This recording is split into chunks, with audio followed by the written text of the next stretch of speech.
Ladies and gentlemen, I want to say thank you for coming back to another episode of the Grief Empowerment Theory, the show that lets people know that you can take the challenges that you've experienced and you can reposition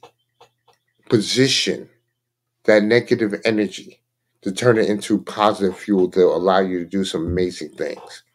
And today, I have the privilege of having a young lady who has taken her challenges and has successfully transformed them into a media empire.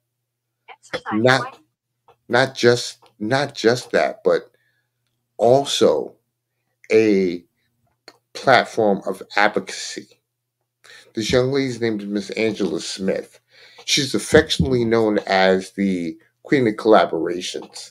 Um, Angela, first off, thank you so much for taking the opportunity to talk to me today. Thank you for having me. It's always an honor and a privilege. Yeah. Let me ask you, I want to, of course, get the basics out of the way and talk a little bit about yourself, where you're from, what brought you to doing what you do now. How, let's just let the audience know exactly what it is that you do and how you go about doing it. So I am, just a little bit about me. I am the youngest of four siblings. I am from a small community in between Anderson and Abbeville, South Carolina, called Levelland, South Carolina. I was born in Anderson, South Carolina, to Glenn and Catherine Thomas. I graduated from Crescent High School in 1993. Went on to junior college for 1 year at North Greenville Junior College, and then I transferred over to Morris Brown College. I did not graduate. 30 years later, I walked across the stage receiving my associate and bachelor's degree from Strayer University in September of 2023. I just decided to be the change that I wanted to see. My life has not been easy. I am a domestic violence survivor. I am a suicide attempt survivor. I'm someone that have witnessed a lot of different things throughout this journey. I've witnessed injustices, just you name it. I can say that I have endured it. And I just decided to be that change that I wanted to see in this world. God spared my life. Matter of fact, yesterday, I celebrated 10 years of surviving being shot point blank range with a sawed-off shotgun. I shouldn't be here, but God. And when he gave me a second chance, and I won't say a second chance, he gave me another chance because some of us have wore out that second chance. He gave me another chance. And this time I wanted to share his goodness. I didn't understand how I could do that because I always say I didn't want to stand in the pulpit because at that particular time, nor did I think I was worthy of standing in a pulpit. But I wanted to share his goodness because I knew what he had done for me and how he had raised me up off my bed of affliction and how he had spared my life on several occasions. And I just wanted people to know that God is real and that he didn't just drop us out of the sky, that he strategically placed us here. And I just woke up and said, I just want to do something. And he just began to drop visions in me. He just began to show me the different things to do. And as I began to just, activate my faith and to do those things, he began to open the doors. He began to place me amongst people that began to put me out there.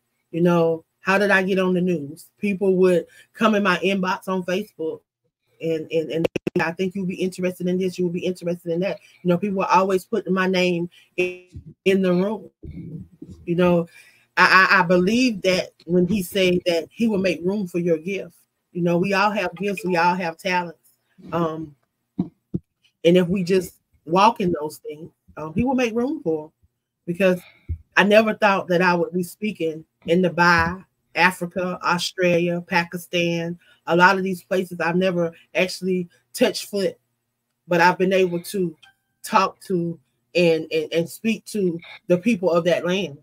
And if it was not for the things that I do and the opportunities that God allowed, you know, He opened these doors. He opened the outlet of books so that I could share my journey and allow others that think that they didn't have a voice, because I was that person at one point that thought I didn't have a voice or had anything that anybody wanted to hear. So I can relate to a lot of the struggles that individuals go through. I used to be that person that used to say, I hear people talk about the goodness of God, but I truly don't know for myself, because I hadn't at that time hadn't experienced nothing. And I tell you, you have to be careful what you say and what you bring and speak into existence, because then God began to allow me to experience those things. But I tell people I don't regret anything that I went through. I don't, because if I had not went through anything that I went through, I wouldn't be able to express it. I wouldn't be able to talk about it. I tell people say, well, why do we have to go through this? Why do we have to go through this? It's okay to feel how you feel. It's okay to have all these emotions. You can be happy one minute, sad the next minute, angry the next minute. It's okay. But just learn to not stay where you are too long. Learn how to experience it and go on. Learn that you can't stay where you are for too long, that you're just passing through there. Go through it, experience it, and go on. And that's how I've been able to maneuver through everything that I do. That's what keeps me going. That's what keeps me motivated, because I know that at the end of the day, none of this is going to matter if I've not done what He told me to do. And that is to walk in purpose, to fulfill Jeremiah 29:11, because He declared that He had a purpose for me. He declared that He had a plan for my life. And He said not to harm me, but to prosper me, for me to have hope in the future. And I believe that. So no matter what come at me, no matter what it looked like, I remember laying on my bed of affliction, thinking that I have this hole in my leg. I'm gonna walk with a limp. I'm gonna be dependent on a walker or a cane for the rest of my life. And God healed me in 3 months. He raised me up in 3 months. You know, I didn't have to walk with the cane. I didn't have to walk with the walker. You know, when the doctors told me in the hospital, it may be months, years before I walk. I walked the same day I came out of surgery. So I know the God that I serve, you know. So when things come at me, it may knock me down for a minute, but then I realize who created me. And I realize that it's just a test. And if I just go through it, I'll be able to reflect back on it. And I'll be able, hopefully I'll get a lesson out of that test. And I'll be able to elevate through it. If not, then I'm gonna have to go through it and until I get that lesson, until I'm able to elevate. But see, some of us, we wonder why we go through the same thing so often, because we don't get lessons that He have. Sometimes it's not the main lesson, it's sometimes the underlying lessons that we don't get when we come through those tests and those trials and those tribulations. So sometimes we have to go back through it so that we can get it. And then once we get it, we can move on. And I'm thankful that I'm at a stage in my life where I've been able to move on, and those things that I've learned on this journey, those things that I've experienced, I'm able to help other people. I'm able to pour into other people. He gave me a voice through podcasting. You're talking about a young lady, country young lady that stuttered a little, that talked really fast, that never thought she would be able to do a lot of the things that she's doing. You know, I host a podcast every 4 weeks on a network, and in October of 2023, I was inducted into the International Internet Radio Hall of Fame. Just on May 1st, I received my 57th all-time connection. I have been one of the fastest pacing hosts on our network. And you're talking about somebody that never set out to do any of this. Someone that never thought that, you know, I would hear people on the radio, and I would see people on the TV, and I would see these different things, and never imagine myself doing a lot of the things that I'm doing. But God, I tell you, but God. You know what? That is that is absolutely incredible. And first off, let me tell you something. You got a couple people who are definitely hearing what you're saying. It's funny. I just a young lady on my Facebook. Her name is Miss Johnson, Keisha Johnson McRae. Her whole Uh-huh. thing. She said, "That's right, obedience." And you stepping in to where you were and saying to yourself, no matter what, no matter what the situation is, I'm going to move forward. You know, Right. I've gone through some things. Like you said, you were shot point blank range. And, you know, God, God made sure to give you that capacity to continue to move on, to walk. Like I said, without a walker, without a cane, you know. So you've seen the things. What I wanted to ask is where is the core of your incredible grind? Because like I said, we talked a little bit off camera. I mean, you've written over 80 different publications, from books to collaborations to, you know, poetry and things of that nature. You're an advocate. You're a life coach. You are a strategist. You have done so, a podcaster, you know, book. I mean, you help in so many arenas. And my thought process is, my God, you're like the Energizer Bunny. You know, you always moving. Where is the core of that energy? I mean, again, I know it's God, but like, what makes you get up in the morning and do it in your power to get that moving? The people truly don't understand that when I got a second chance at life, I didn't take it for granted. You know, some of us don't appreciate the little things. I'm able to walk. So this month here is National Walking Month. So I've been walking. I missed 3 days because I was sick. I was under the weather. I couldn't talk. But I was out walking this morning, and it was hot. It was like 80 something degrees here. I'm talking about, it was really hot. But the whole time, the whole 4.5 miles I walked, there was a constant breeze. And I just kept thanking God for wrapping his arms around me and shielding me with his breath of fresh air. Because a lot of us, we don't appreciate the breeze. We don't appreciate the chirping of the birds. We don't appreciate the little things. You know, the fact that he woke me up this morning and I had use of my limbs. Right. I want to be able to do the things he want me to do today. So I asked him what it is that he would have me to do on this day. Allow me with that you have purpose for me, so that I may pour out into your people. So today I'm working on a couple of books. I'm working on a couple. I have a podcast. Excuse me. I have a podcast that I run. So a host it's on tonight. We are only off on Tuesdays. So every night I host a podcast.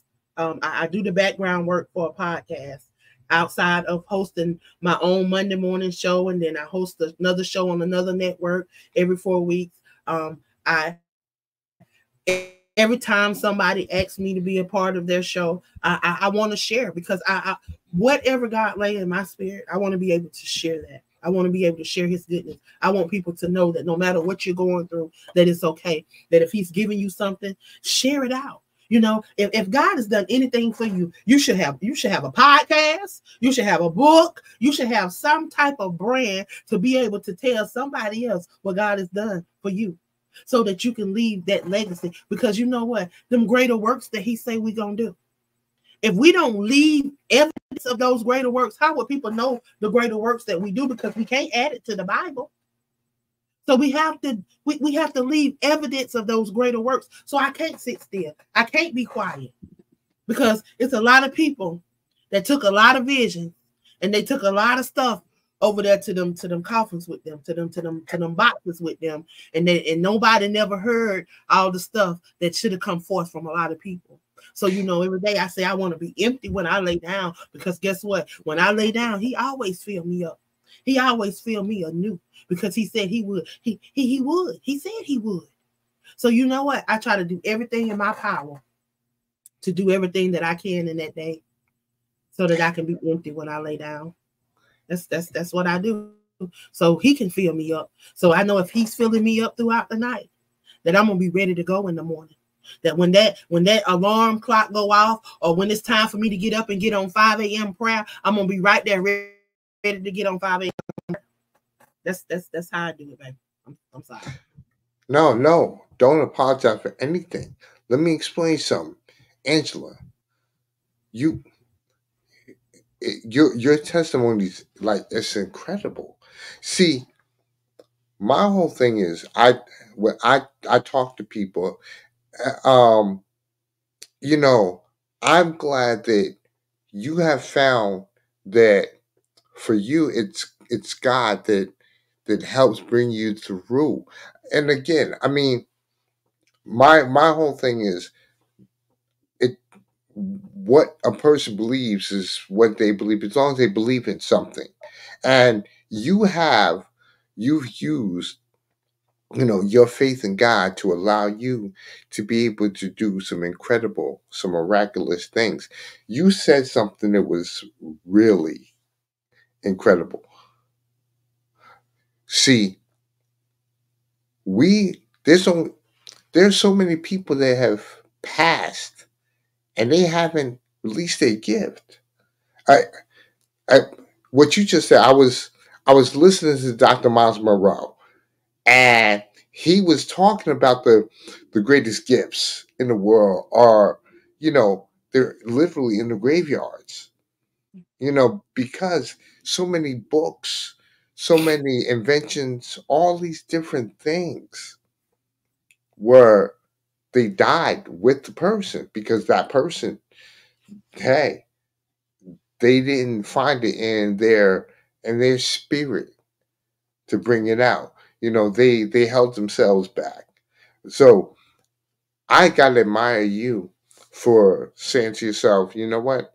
I'm not here forever, but the time that I'm here, I'm gonna do everything I can to push myself to that next level. So let me ask you this. You are also a life coach. And what I wanted to kind of touch on was, what do you have a particular program or format that you do, or do you do more of a one-on-one type of collaboration with people? And it's crazy because I got certified because I was doing it. I say, you know what, if I'm doing this for people already, then why don't I go ahead and get certified? And then got certified and still did nothing with it. But I'm doing it on a constant basis because I'm able to mentor the people that I work with. I'm able to mentor and coach people that I come in contact with, and not have to be. It's for me. It's not about the money, but just being able to impact lives, and people seeing that, yeah, she have the credentials, so she do know what she's talking about. She experience, she's been through the learning phase, so she do got a little know-how. So that was one of the reasons why I really got the program under my belt. I've not so much have did anything with it. That's something that I said that I was going to work on for 2025. This last half of 2024 going into 2025, that was something that I was going to focus on because I do it 24/7. You know, people are always calling on me. People are always asking. They always, you know, racking my brain, you know, asking for this. And then not only that, I'm always incorporating different things into all of my books. You pick up one of my poetry books, you're gonna find in the back of it self-care tips. You're gonna find, I'm saying it's just a part of me. So no matter where I am, no matter where I go, I'm always trying to, you know, help somebody understand that they can have a better life, that they can go to the next level and whatever it is that they want to do, and it's in them. So no matter what I do, I'm always doing it. Do I have an official program? No. Am I working towards it? Yes. I hope that answers your question. No, no, absolutely. Listen, I understand. It took me a while to get my life coaching situation in order as well. So, I look, it's not easy. I mean, you know, it's and the truth of the matter is, like I said, you just hit me on the head. Look, for you, it wasn't really about money or anything like that. You do it every day. You know, the blessing is you are definitely touching people. As a matter of fact, I mean, our audience, there are people who are listening to you right now. Uh, Cheryl Northern LeGrand, she said, yes, you are truly a blessing. And you know, I have got to say, you really are. You are absolutely inspiring, Angela, because the way I look at this, like I said, my show is designed to let people know that you can go through some amazing things.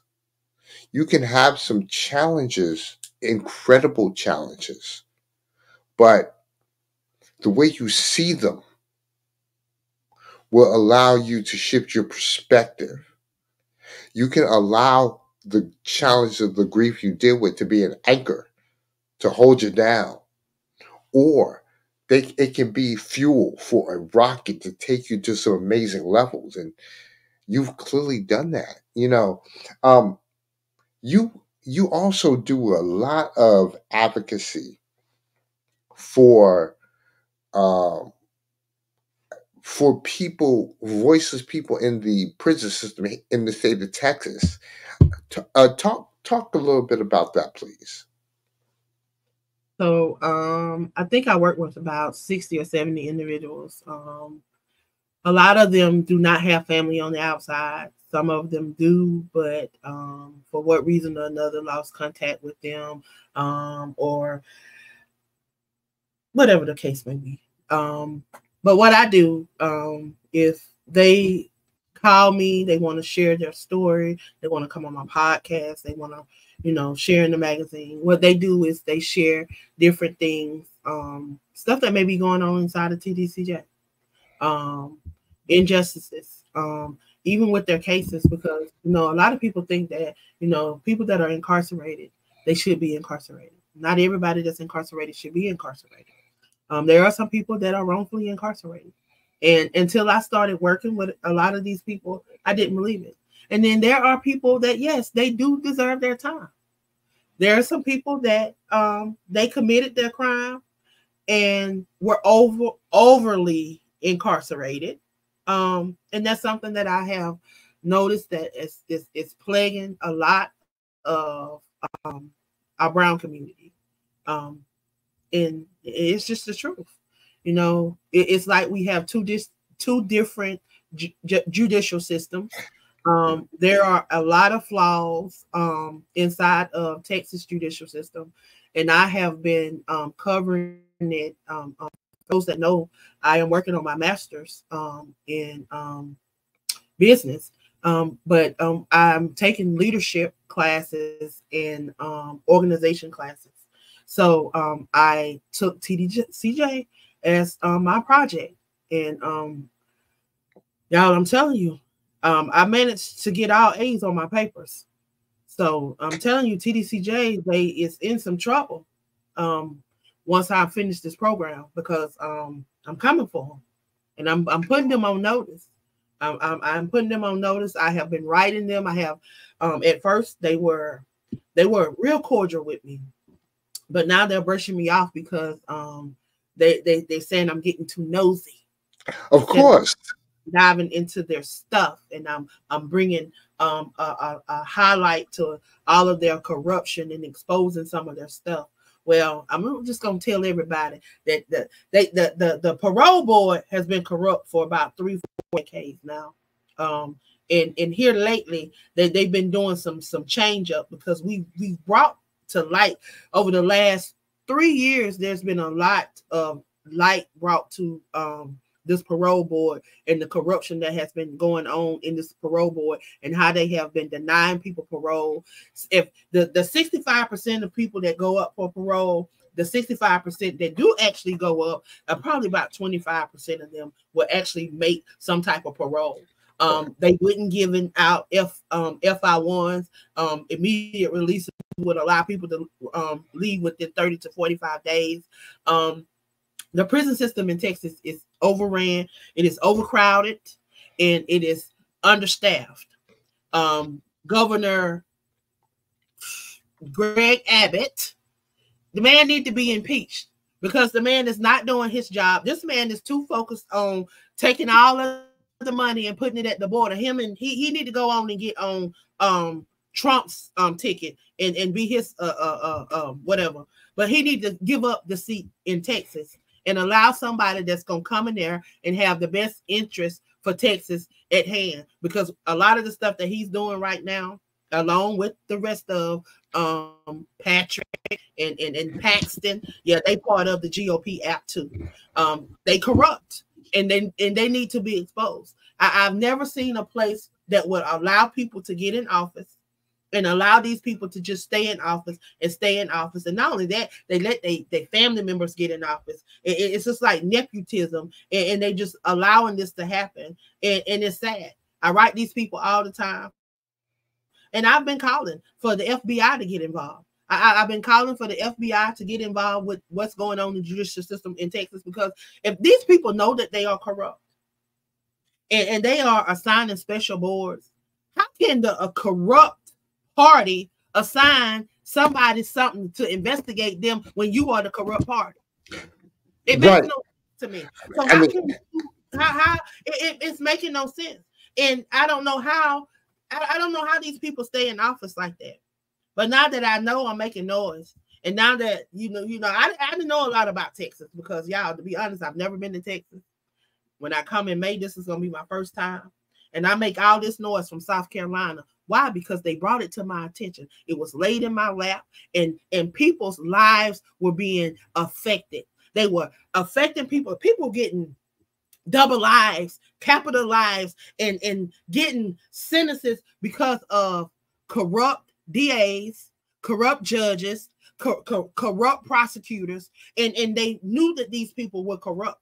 They find out of this falsified documents, this falsified stuff, and then they act like it didn't happen, brush it under the rug because nobody is talking about it. What happened to those 10,000 them 10,000 1107s that don't nobody know what happened to them? They sit over there in the office, and then when they ask why they was just sitting there, they said it was a miscommunication. Okay, so what happened after the miscommunication? Because you still got all 10,000 of those people still in their prison. So what happened to them? Nobody is making no noise about it. Nobody is saying that. Nobody is saying nothing about the juvenile records that they have destroyed, and the juvenile records that's missing. These babies can't even get their records and even try to continue to fight their cases because they keep telling them they can't find their records. Well, if you can't find their records, then guess what you got to do? You got to let them babies. You got to let them babies go. And ain't nobody making no noise. Ain't nobody making no noise. So every chance I get, I'm putting it out there. So they don't like me. They probably gonna be trying to run me up out of Texas when I come. Well, you know what? Putting them on notice, ain't stopping. I got to give you nothing but credit on that one because, like I said, I'm the son of a father who was incarcerated in Texas. We're from New Jersey, but Mm. he was transported from New Jersey to Texas and served the rest of his sentence in Texas. Half the reason why I'm actually down here, I live in Austin, and half the reason why I'm down here is because when he got out, he established residency here. And so I was visiting back and forth here and things like that. And I decided to move down here after a couple of things. But the whole thing is you the system he used to tell me stories about how the system was Mm-hmm.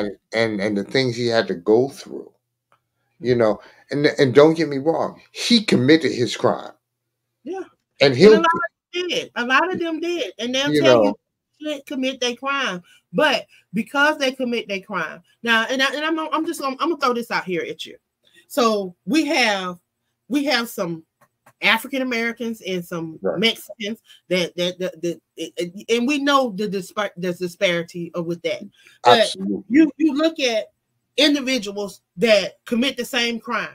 They get a slap on the wrist, they get 10 Right. years, but then you giving us a life. Why? Because you getting this free labor because you're becking. Mhm. We're not gonna have nobody on the outside. See, what they want us to do is die in there because Right. when we become wards of the state, when you become wards of the state, you know they already got insurance on you, they already got all this stuff on you. But how they treat these people in there is inhumane. And then they try to block them. Like right now, I've been in communication with Connolly, the Connolly unit and McConnell unit. It's mostly what I have been in contact with. I have about 15 other units that I'm in contact with, but between those two units, I have about 60 individuals that I talk to on a constant basis. I have interviewed them. I have done blogs on them. I know their stories. Some of them, yes, they did their crime. Some of them, no, they did not. And regardless how they are being treated, regardless of if they did their crime or not, they are still human beings. And whether I don't care. You don't feed people apple. You don't feed people food with Right. maggots in it. You don't feed people stuff. I got lists like every week they send me they food, what they have for breakfast, lunch, and dinner. Now, I have been in contact with another inmate that just got transferred to a unit in Houston. See, the difference in a lot of these units, and people got to understand this too, is where you at. If you out in the boonies where can't nobody get to you, they're gonna treat you any kind of way. They're gonna deprive you of food. They're gonna do anything because ain't nobody out there to see you. But if you're in an area that is highly populated and that the business people come through there and they check on it and they come in there, you're gonna have the best food. You're gonna have the best schooling. You're gonna learn how to do skills. You're gonna know how to do stuff, and your facility ain't gonna be ran down. Now, ain't nothing nobody told me because I also used to work in corrections. I worked in corrections in Fulton County. I did it, so I know about it. So I know the prison system inside and out. If we want to get technical, that's why when I start telling these people different things, then they be like, "Well, dang, how did she know that?" Because I worked for them before, and I know what's supposed to happen. Because let me tell you what they say. Well, the officers eat different food. No, we did not. We didn't eat no different food. If you didn't bring your own food and you wanted to eat, you ate what You came off. did. Right. That's And what you you ate. So it wasn't no. So whoever was in the kitchen, they cooked what was on the menu that the officer, a corporal, or whoever was running the kitchen, major, whoever was running the kitchen, they had them to cook. And most of them would make sure that the food was being cooked properly because they knew that they had to eat it too. right, right. You know, So how they getting away with this stuff that they doing now with giving these people pancakes with peanut butter in it? They giving them, I'm talking about Some, they said they had a supposed to been a oh my tacos or something. They said it was some pulled pork, some ground. They say all the meat look the same, but they have different names. But it all look the same. Now, how is that? I'm like, how do it all look the same but got different names? I don't understand that. But then you talk to the ones that are in the better locations, like you go to Huntsville, you go to Houston, the Terrell unit, and all in those highly populated area where people visit. You're gonna see the difference. They get the hot meals. They don't get the Johnny. They say, well, what's a Johnny? I didn't know what a Johnny. I used to hear them always talking about a Johnny. What's a Johnny? A Johnny is two kind of sandwiches. They say normally something peanut butter and something with peanut butter and syrup or peanut butter and whatever else they put on it. And then whatever else the mystery meat may be or whatever they feel like putting in there. Sometimes they'll put a chicken leg in there or sometimes they'll just they just put it in a brown bag and they don't have it wrapped. They don't have nothing. They just throw it in a brown bag and they just give it to them. And they treat them like some animals. Yeah. And I get that on a constant basis. It's like, see, my father was in the Terrell unit in Houston, and it's like, and even though he had a slightly better circumstance, it still was horrible. I mean, and again, yeah, prison's not designed to be but we know good it's not for going you, to be but it's 5 not right. and But it's not but it supposed don't to kill them. be right. And look, But you're not supposed to treat people like they're dogs, because you know what, you only make the nature of a person, you make them more savage when you treat them like a savage. so you know what they say? They always tell me, they say, Miss Angela, they say if you are not a criminal when you come in here, You will be. they say you will be one when you leave. Mm-hmm. They say because this place will teach you how to become a criminal. I've had babies tell me that they had to grow up because they were forced to be in a grown-up facility. I've had females in the female unit tell me that I'm talking about 15 and 16-year-old that have never been away from their parents, having to grow up overnight or to be a part of the statistic. Right. And we know what some of those statistics are because we hear those stories too. I mean, it's amazing that that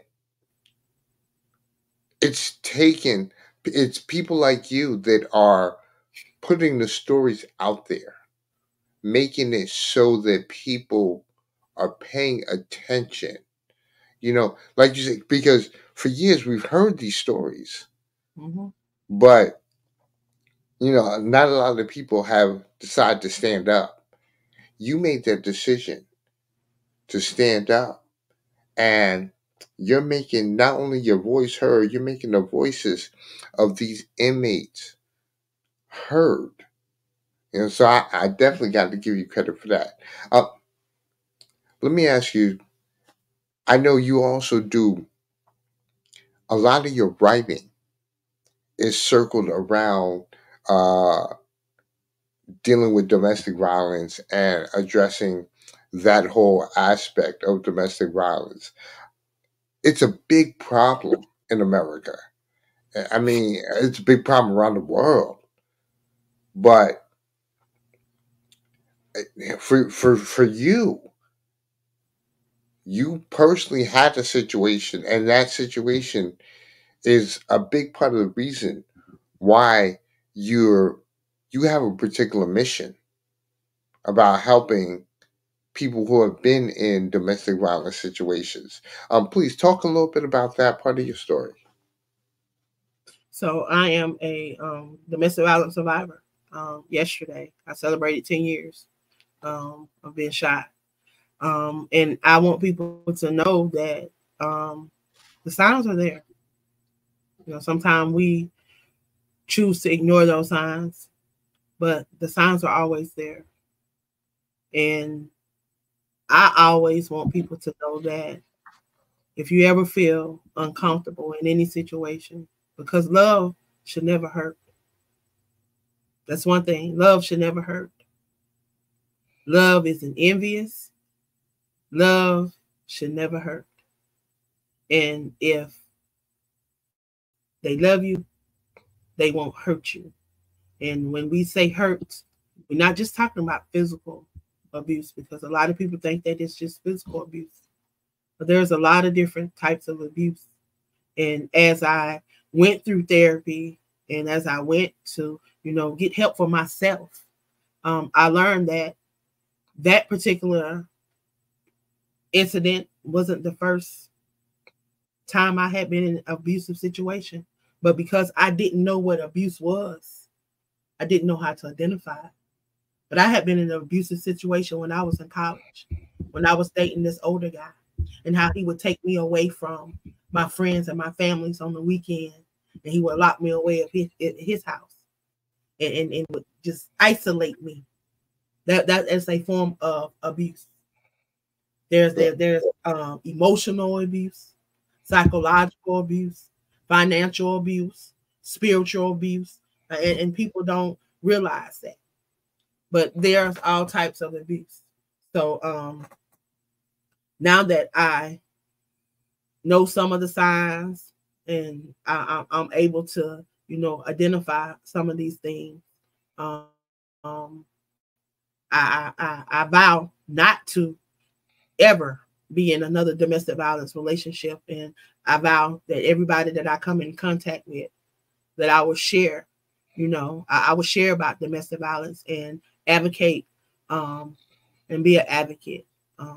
Because as a domestic violence survivor and leaving a domestic violence relationship, I experienced some things that no one going through domestic violence should experience, from organizations that say that they are advocates, individuals that say they are advocates. So I see this in a whole different light. So I'm doing a lot of different things in the background right now, working towards developing my brand around domestic violence, because that is me. I'm a survivor, and that is always, I have a scar that is never going to leave, that is always going to be here. So there's going to be something that I'm always going to have to advocate for, because every day I put my pants on. Every day I step my foot in my pants, I'll see the scar.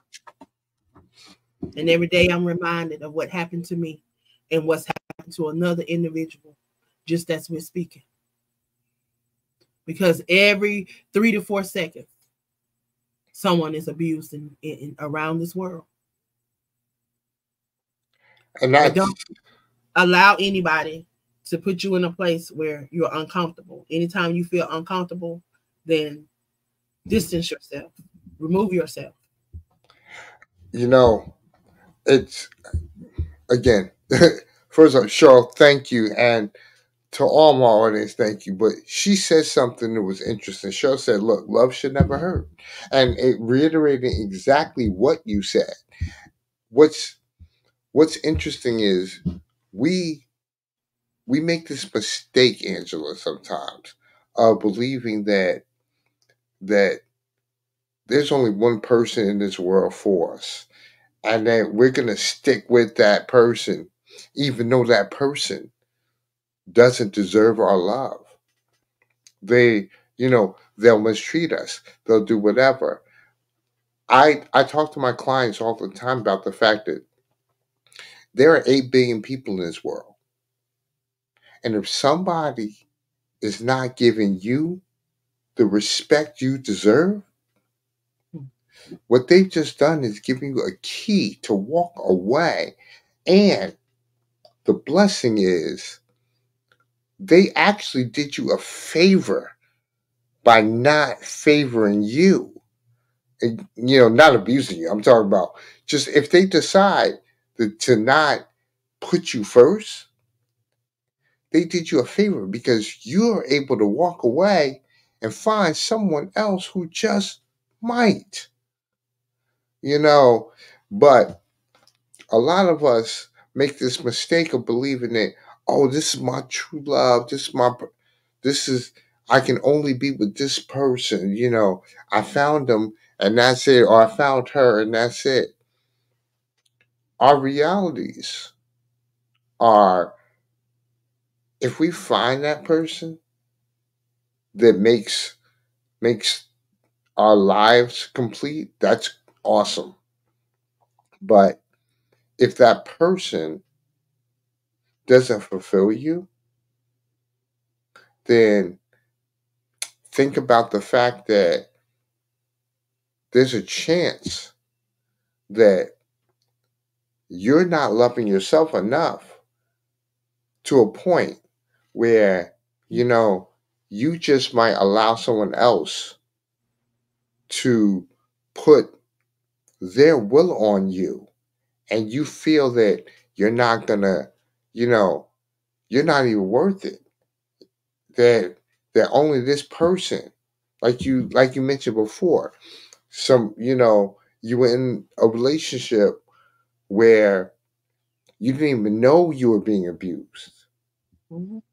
And that happens a lot, you know. But again, yeah, I digress from that whole thing. But I'm just, I I got to give you credit on that too, because you know what, there are a lot of men and women out here who don't understand that abuse is a situation where you don't have to, you don't have to feel like,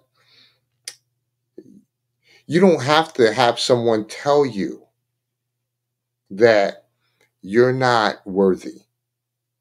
And then you don't have to have somebody mentally abuse you or physically abuse you, you know, to make you feel like you're not, you know, you're not in a capital situation for yourself.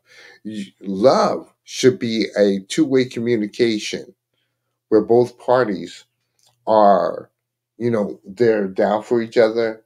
When one of them is not at their height, the other one should be there to pick them up. Yeah. I often Nobody, tell people love is action. Love is something that can be proven. Love is something that you show. absolutely. It you know, we show it in the things that we do. You know, you don't have to speak love. You know, that's something that you can show. You don't have to speak that. So I just, yeah. Like I said, my hat's off to you for that one. I mean, seriously, because not only is being a survivor incredible, but being a survivor who is like other people know that they can survive is extremely incredible. Where do you plan on taking your brand in the future? What's what are some of the things that, and what is the queen of collaborations gonna be able to have going forward? What are you doing right now?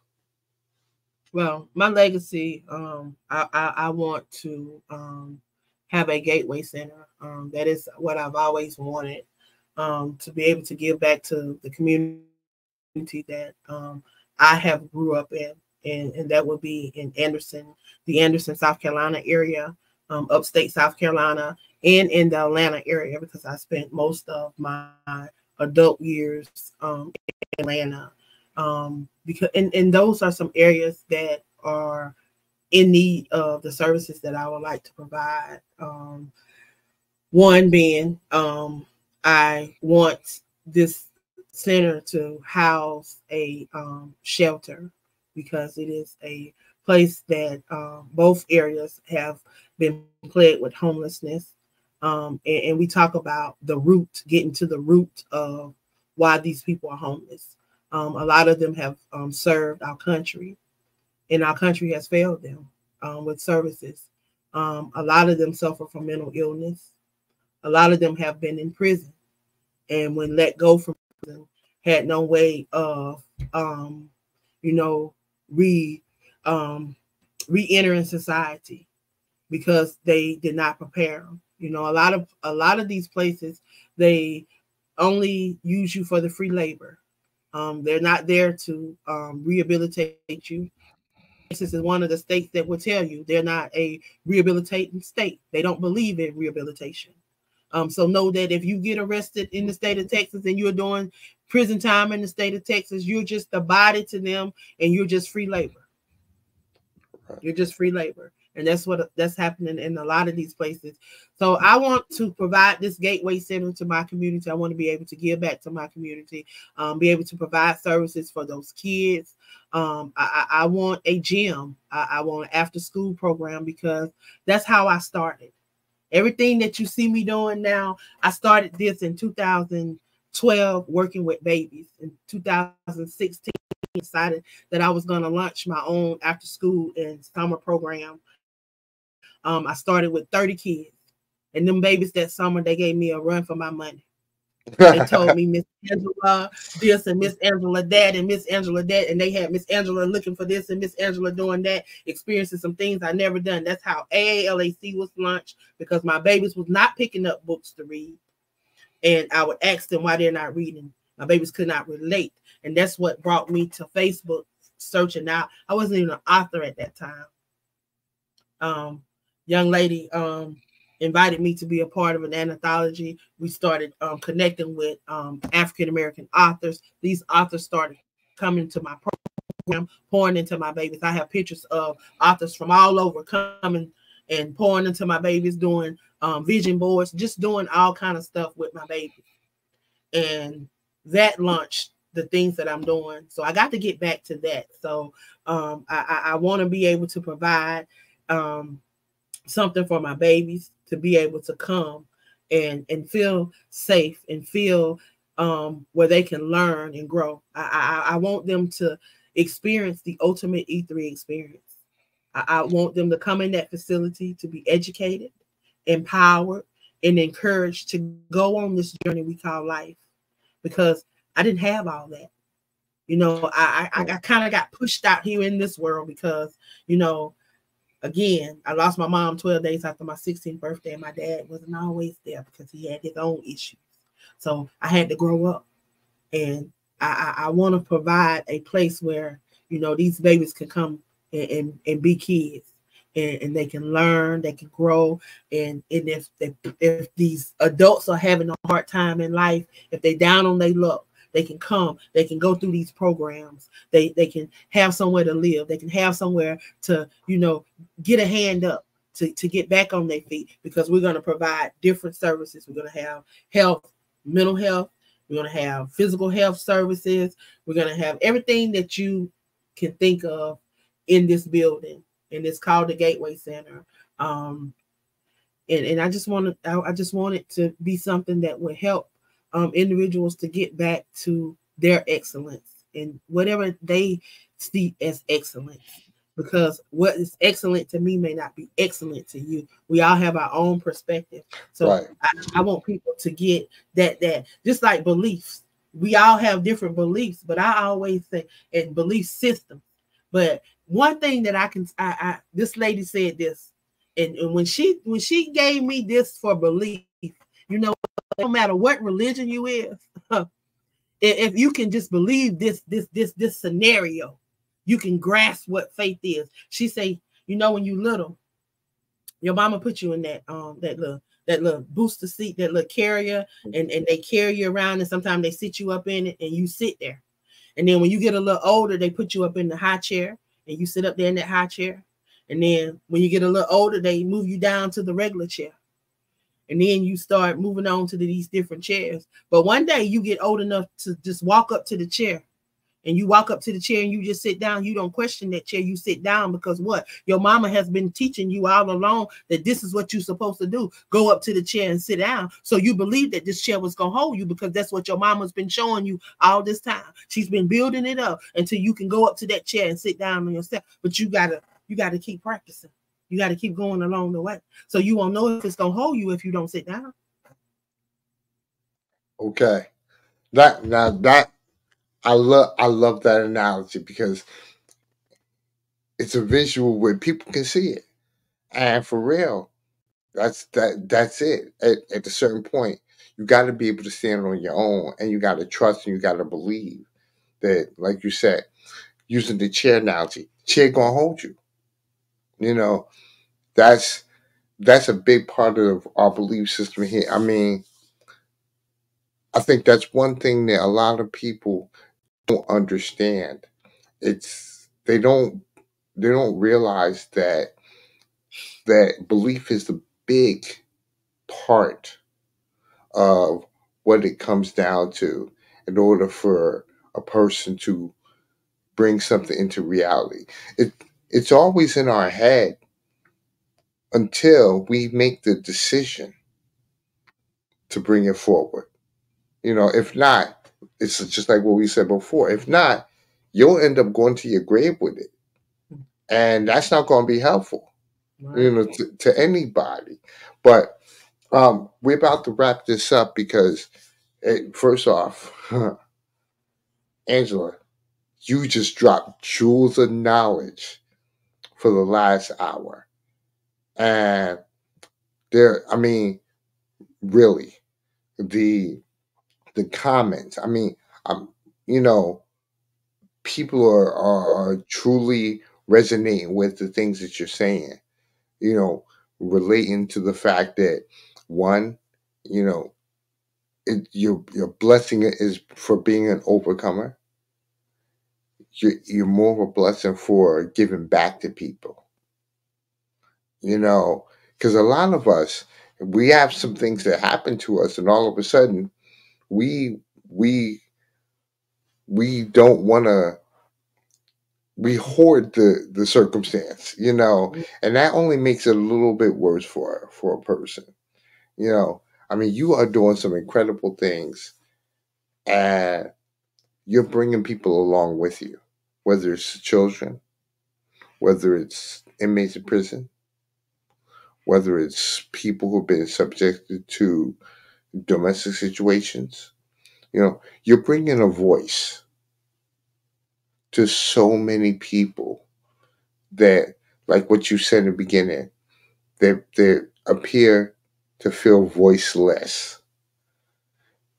You're, you know, I think first of all, I know I'm extremely blessed to be able to have you on my show today because the grief empowerment theory is just about what you are doing. It's letting people know you can go through some incredible things,